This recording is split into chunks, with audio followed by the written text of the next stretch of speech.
This video doesn't have much structure. It's mostly just an unhinged, chaotic rant about motherboards because there weren't any clouds for me to yell at today. So that'll make it more fun because it's largely stream of conscious. But at the same time, don't come here expecting some in-depth objective review of motherboards because that's not what this is. This is just getting some frustrations out there. So, okay, with the expectations set, we recently had to go shopping for a motherboard for one of our test benches. We always want to have basic debug functionality for benches because regularly working on your computer means you're going to regularly run into boot problems. You should want that too because it makes the build easier. It used to be that these debug functions were widely available on $140 motherboards. But these days, motherboard manufacturers have shifted all of the actually useful features for PC builders to motherboards that are like $500+. It's gotten completely insane. I was talking to some motherboard manufacturers recently when I was in Taiwan, and the general gist from the engineers in the industry was also, it's gonna keep being this way until someone complains about it, and we can use that as ammunition to say, hey, people want useful debug features for PC DIY building to make it easier. Can we please add them back in? So this is the video. This video is brought to you by us and our debug coaster packs, currently 10% off with the code But Why at checkout. Our debug coaster packs feature a 7-segment debug display because someone has to set an example apparently, and it's going to be us. Each pack comes with 4 distinct soft coasters that are easy to wash and support your drinks while displaying awesome PC enthusiast designs, like a motherboard with a debug display and a 2-scale socket. There are also RAM sticks with detail all the way down to the tiny lock pinhole at the bottom, and a GN logo with a detailed height gradient. There's also an SSD with the flash and the controller all laid out. Use code BUTWHY for 10% off the coasters at checkout on store.gamersnexus.net while it's active to support our unhinged rants while getting something great in return. Anyway, the insane thing is that features that make it easier for a user to self-troubleshoot a problem also reduce the cost to the company because it reduces calls to the call center, the support center, assuming they are actually going to fulfill their support obligations, which most of them basically say, F you, figure it out yourself. So maybe it won't reduce the cost there. But if they actually support their boards, it would. So that'd be nice.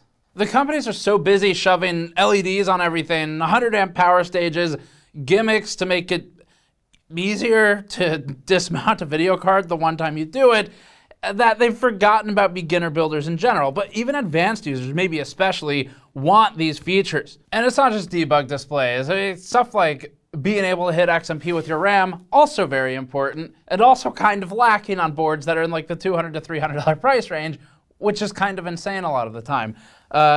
Maybe some exceptions for AMD notwithstanding, because it's generally lower targets with the CPU in general. But a lot of this video, it's sort of being precluded here with a back in my day argument. But back in my day, we had overheating VRMs, and we didn't like it. But we did have useful features like debugging alongside it, and there were a lot fewer LEDs and a lot fewer stupid features. And we're going to talk about some of those today too. So anyway, let's get started with the rant. Okay, we're making this video for 2 reasons. Patrick and I were shopping for new parts for test benches, like this part that we ended up buying.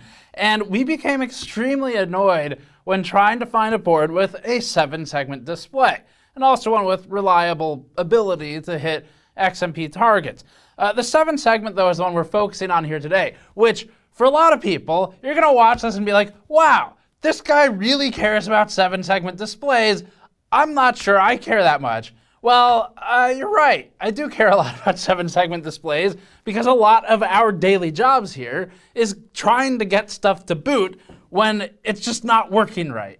Because when you work with as many parts as we do, especially when they're pre-launch, that's a condition you run into, and it's a feature you need. And you start to understand with time, this is a luxury I would be willing to pay a few extra dollars for, but not $500.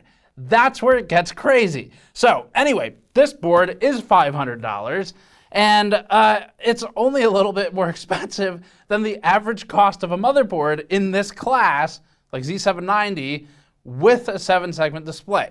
That's the crazy part. We didn't go that much above. The only reason we spent this much for a test board is because of that feature. There's a little more too. I mean, we could have gone with like Maxsun for a little bit cheaper, but we needed something that would be more reliable. So AM5 is in largely the same boat. Actually, it's more so than Z790, where if you look at AM5 boards on Newegg, they're all, as you all know, very expensive still if you're in the X670 class or even the B series, and to get a 7-segment is even more expensive. So the point is that it's gotten too crazy, and consumers are going to be gaslit by these prices because of inflation or whatever other excuse manufacturers want to use. And while, yes, that is actually a thing, of course, obviously, the price of a 7-segment display hasn't been inflated by hundreds of dollars. That's not how that works. It's not like eggs.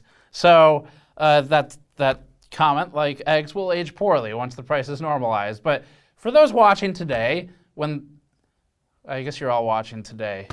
The second reason we filmed this video is because over the last year or so, a lot of our contacts in the industry from motherboard companies have told us behind the scenes, not through PR channels, that they wanted to see a video like this, where we've talked about this in the past, but a lot of times engineers and product managers, people who are really hands-on with this stuff, and the PMs especially, who actually know the boards and use them, they have trouble fighting with sales and marketing.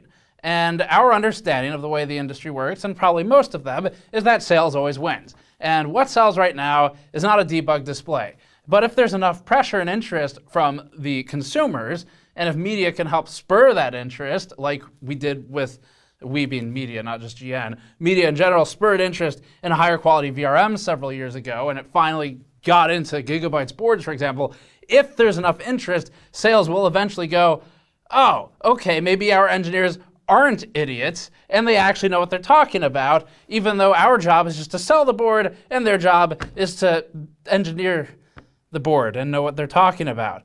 But you have to kind of create that respect externally sometimes, and they need ammunition internally to make their argument, because saying, trust me, I'm an engineer, doesn't work when you're fighting with someone whose job is to just sell the product, and they see LEDs sell, not whatever this thing with 7 segments is. My favorite quote from one of the contacts we talked to was malicious segmentation. We're gonna get into some of the quotes later in this video, but he was basically referring to it as an act of trying to create, if you're familiar with the concept of product segmentation, a hierarchy or a tiering where there are clear divisions why you would step up an extra couple $100. And 7 segments, sadly, has become one of those features where it is being clearly segmented despite being generally a pretty low-cost part to add. Let's start with some inarguable data, and then we'll kind of rant from there. We'll focus on the 7-segment display first and foremost.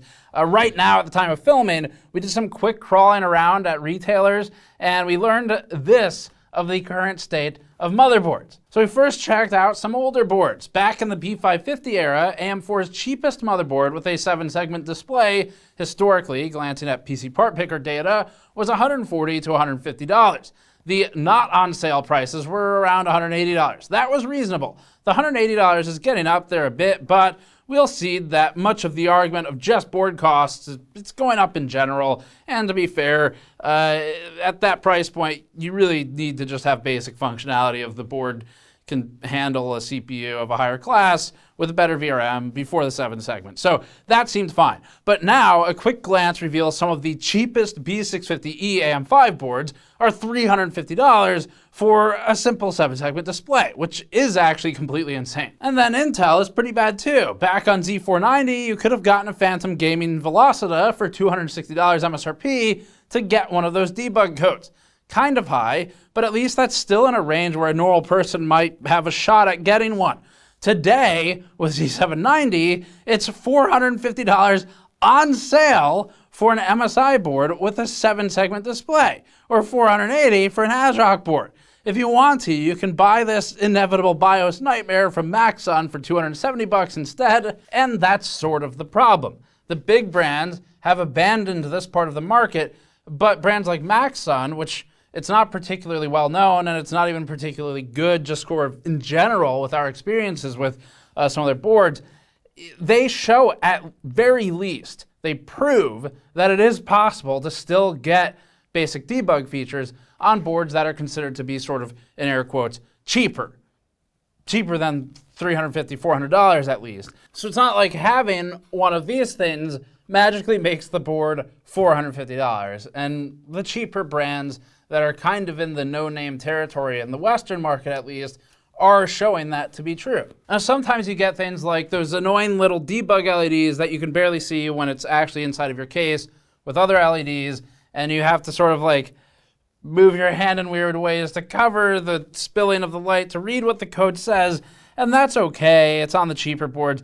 Depending on the implementation, it can work well as a supplement, but it never has the same level of detail. The problem is that they limit you to error readout of basically RAM, CPU, or GPU, and it almost universally just says RAM, and it might lead you down the wrong path when it's something else. That a debug display with the actual error code would tell you more information on. And if you're fancy, of course, you could even hook up a post buzzer to get a proper post beep, but no, we can't just include the post speakers with motherboards anymore because that costs too much also. We need to keep including SATA cables and random accessory PCI add-in cards instead. Let's look at some examples of what you get instead of quality of life features that make building easier and more fun. This is the $380 ASUS Strix Z790A Gaming, which on its own webpage claims that it is a DIY-friendly design, whatever that means. Sort of like saying this game is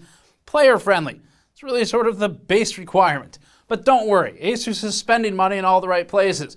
Instead of a DIY-friendly debug code for their DIY-friendly design, they spend your money on painting a pixel art ROG logo on the back of the board, plus some kind of DNA double helix pixel art on the back. Great use of money, ASUS. We can't wait to never see it. ASUS says that the Strix Z790A, quote, boldly embraces the light for an alternate take on build themes to its dark and brooding brother, the Z790F. They say the, quote, whole design is tied together with ROG-centric detailing on the board, heatsinks, and I/O shield for a vibrant and futuristic outlook. So they're going full Yeston and building origin stories for their motherboards, sort of like how this is my origin story for becoming like a supervillain, because that's how much I personally care about this specific issue.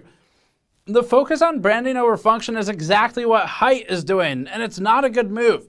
Apple gets away with it because they've indoctrinated their core audience with a cult of Steve Jobs and building a future of that Jobsian dystopia we've talked about. But ASUS isn't at Apple's level. They can't do the same. They have to provide some base functionality. But it doesn't stop there. ASUS installs a massive LED with what they call gaming immersion aura lighting. You also get Armory Crate, ASUS's malware-like board-level functional rootkit that attaches itself to your OS so that from the board, even if you've never connected to the internet, it can start installing ASUS's bloat, and they try to masquerade it as a useful driver installing feature, but in the future, it's just going to be a zero-day exploit waiting to happen that no one will find in advance because Project Zero is working on other things like Exynos modems. We've been annoyed with that feature for years at this point and have complained about it in the past, but it's only gotten more invasive with time, and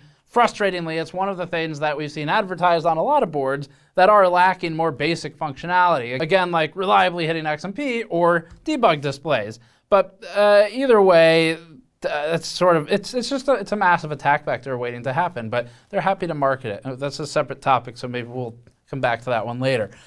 Anyway, separate rant entirely for that. The rest of the money for this expensive motherboard is spent on aesthetics. The word ROG is literally repeated so many times that we became semantically satiated. ROG, ROG, ROG labeling on the I/O cover under the Strix LED panel, accompanying the ROG, ROG, ROG, ROG, ROG, ROG, ROG M.2 spreader labeling, like across the entire M.2 heat spreader. The slot above the reinforced quick releasable PCIe slot says gamers in big letters.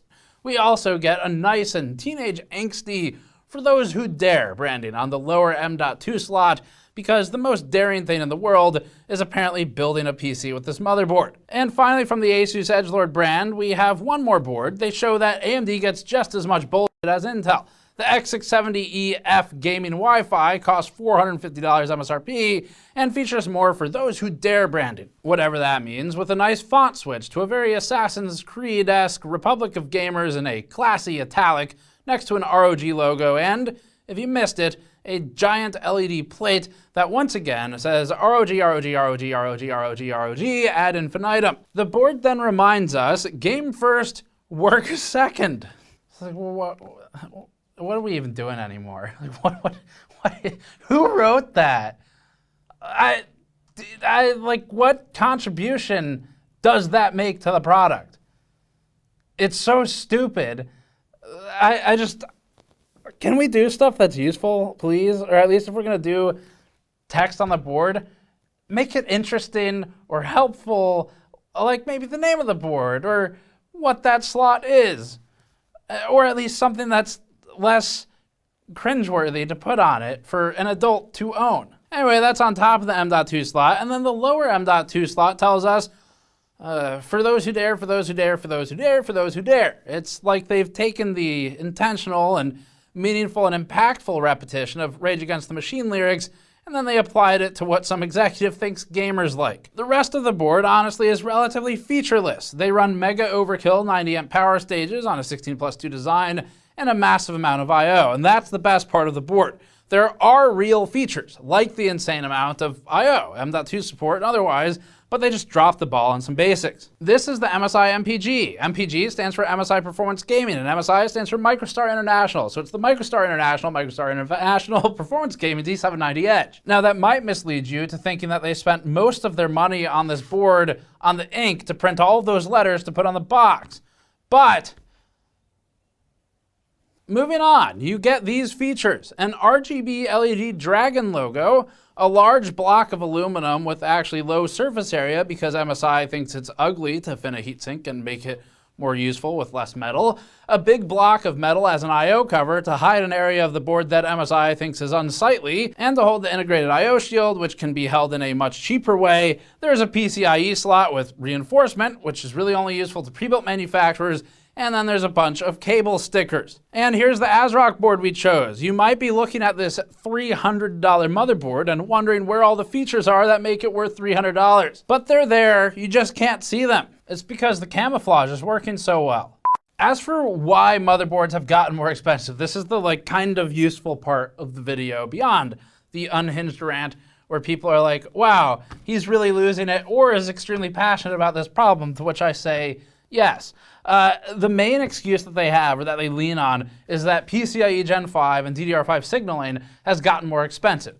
Gone are the days of basically a 4-layer PCB for a motherboard where you could kind of skate by if the user's putting a low-end CPU in it. They're all 6 layers, they have more expensive signaling costs genuinely. However, they're also pumping boards with overkill VRMs in a lot of cases, which is interesting because not too many years ago it was the opposite, where it's like, that was the last of anyone's concerns at these companies. And now they've gone kind of the opposite way. There are, of course, still very bad boards out there with terrible VRMs that overheat, but they're a lot less frequent and prevalent than they were probably 5-6 years ago.